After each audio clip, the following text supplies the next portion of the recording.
Kuvittele maailma ilman leikkausta, jossa matematiikka pysähtyy yksinkertaiseen laskemiseen ja teräs hajoaa paineen alla. Tämä oli todellisuutta suurimmalle osalle maailmaa ennen kuin se kohtasi muinaisen Intian vallankumoukselliset tietojärjestelmät. Yksi tämän perinnön ymmärtämisessä on matematiikka. 500-luvulla matemaatikko Brahmagupta määritteli ensimmäisenä nollan, ei vain paikanvaraajaksi, vaan numeroksi, jolla on omat ominaisuudet ja muutti historian kulkua. Tämän pohjalta desimaalipaikka-arvojärjestelmä mahdollisti monimutkaisten laskelmien tekemisen helposti. Ilman tätä tehokasta kehystä nykyaikaisia tietokoneitamme ja digitaalista elämäämme ohjaavia algoritmeja ei yksinkertaisesti olisi olemassa. Siirtyessämme lääketieteen maailmaan löydämme Sushrutan, kirurgian isän. Yli 2600 vuotta sitten hän dokumentoi Sushruta Samhitan, jossa kuvattiin yksityiskohtaisesti yli 120 kirurgista instrumenttia ja tekniikkaa, kuten nenäplastia. Plastiikkakirurgia kauan ennen länttä. Heidän lääketieteellinen taitonsa oli Ayurveda.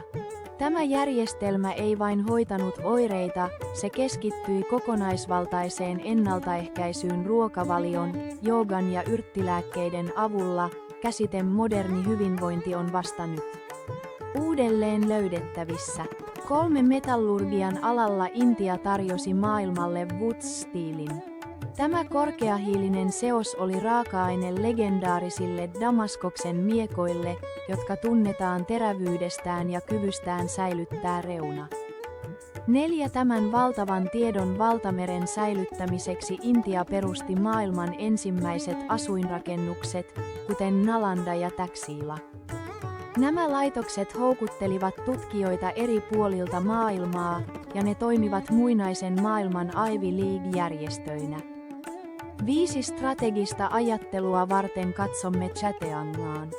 Gupta-valtakunnasta peräisin oleva peli kehittyi nykyaikaiseksi shakiksi, joka opetti logiikkaa, strategiaa ja ennakointia johtajien sukupolville. 6. Jopa jokapäiväisessä elämässä Intia oli olennaisten asioiden edelläkävijä. Induslaakson sivilisaatio oli ensimmäinen, joka viljeli puuvillaa ja kehräsi siitä kankaaksi ja esitteli maailmalle tekstiilejä ja sanitaatiojärjestelmiä, kuten huuhtelukäymälät. Nämä panokset muodostivat nykyaikaisen kehityksen näkymätön selkärangan numerosta nollasta teräkseen pilvenpiirtäjissämme. Näiden juurien tunnustaminen ei ainoastaan kunnioita historiaa, vaan auttaa meitä ymmärtämään inhimillisen kehityksen todellista toisiinsa liittyvää kehitystä.